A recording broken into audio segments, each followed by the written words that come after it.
The afternoon sun hangs low over the Belgian countryside. On November 3, 1918, Major General John von Campbell peers through field glasses at German positions across the Scheldt Canal, his expression unreadable.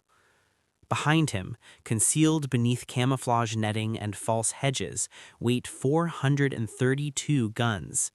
Not ordinary field pieces. These are weapons of a fundamentally different character, instruments designed to deliver not high explosive, but something far more insidious. At precisely 15:45 hours, Campbell gives the order. The guns erupt, not with the familiar crash of conventional artillery, but with a peculiar hollow thump, a sound one observer later likened to someone striking a mattress. Within seconds, a greenish-yellow fog begins rolling across the canal.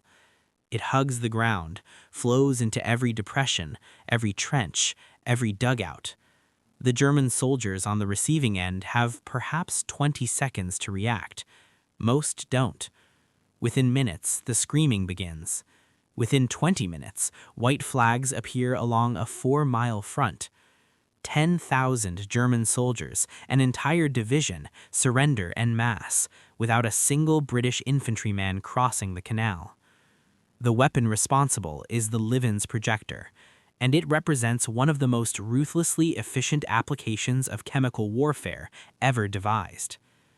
Chemical warfare did not begin with British innovation. The Germans first unleashed chlorine gas at Ypres in April 1915, killing 5,000 Allied soldiers and wounding 10,000 more in a single afternoon. The British response came quickly, but conventionally. They deployed gas cylinders that released clouds entirely dependent on wind direction. The flaw became obvious during the Battle of Loos in September 1915, when shifting winds blew British gas back into their own trenches, causing more casualties among attackers than defenders.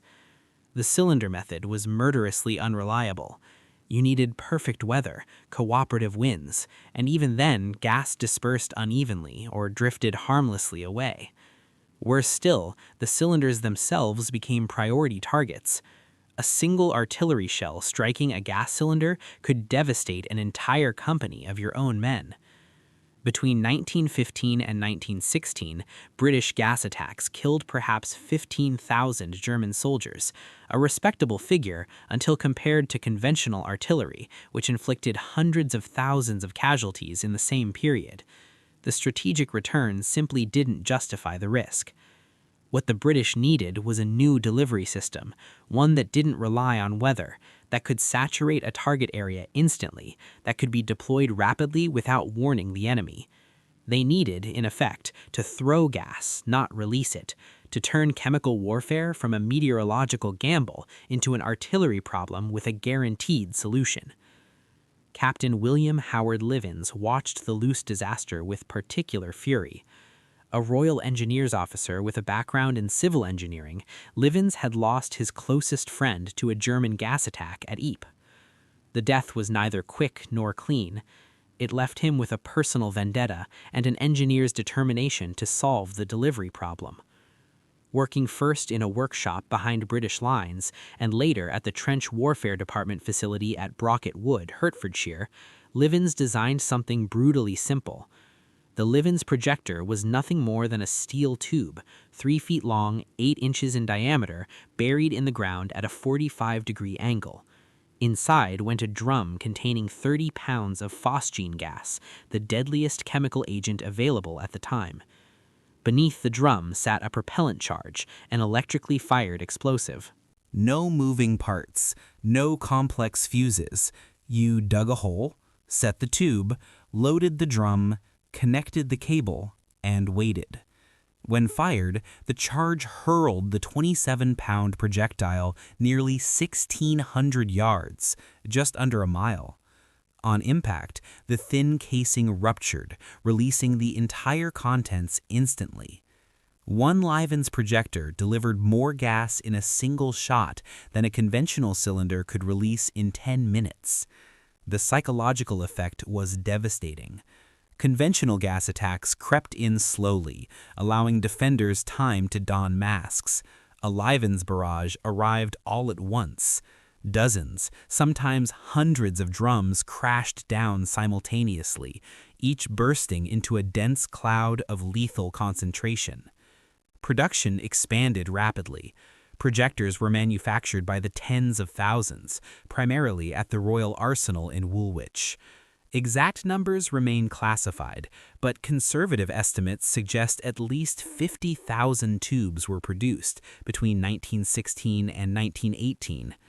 The gas drums were filled at Chittening, near Avonmouth, an operation of extraordinary danger. Phosgene is almost undetectable, smelling faintly of freshly cut hay. By the time victims realize something is wrong, lung tissue is already dissolving. Despite strict safety measures, accidents were inevitable. Records document at least 17 fatalities among workers, likely an undercount. A typical battery consisted of 25 projectors, though major offensives used hundreds. Installation took hours and had to be done at night. The Germans never developed an effective counter. Their version, the gas wharf means, never matched British scale. Britain's industrial capacity, bolstered by American resources, proved decisive. When the United States entered the war, it immediately adopted the Livens design. American forces produced roughly 8,000 projectors, deploying them extensively during the Meuse-Argonne offensive. Post-war analysis concluded the Livens Projector was the most cost-effective chemical weapons system of the war. Conservative estimates attribute 60,000 German casualties to Livens attacks, with approximately 12,000 fatalities. But the real impact was strategic. German doctrine changed. Troops withdrew from forward trenches at the mere rumor of Livens installations, ceding ground without a fight. The weapon altered battlefield calculations by its existence alone. Today, surviving examples can be seen at the Imperial War Museum and the Royal Engineers Museum. Simple steel tubes, yet capable of ending battles in minutes. November 3, 1918, 11 days before the armistice. Across the Scheldt Canal, medics struggled to save thousands, many of whom will not survive the night. 432 tubes. Total cost, roughly £22,000. In return, 4 miles of front, 10,000 prisoners, and a position that would have cost thousands of lives to take by assault. Captain Livens received the Military Cross. He never spoke publicly about his invention. He returned to civil engineering and died in 1964, having lived to see nuclear weapons render his projector obsolete. But for 4 years on the Western Front, that simple steel tube represented something unprecedented: the ability to deliver unavoidable death at industrial scale with almost casual efficiency. That was the weapon Britain built to end a war that had already consumed a generation.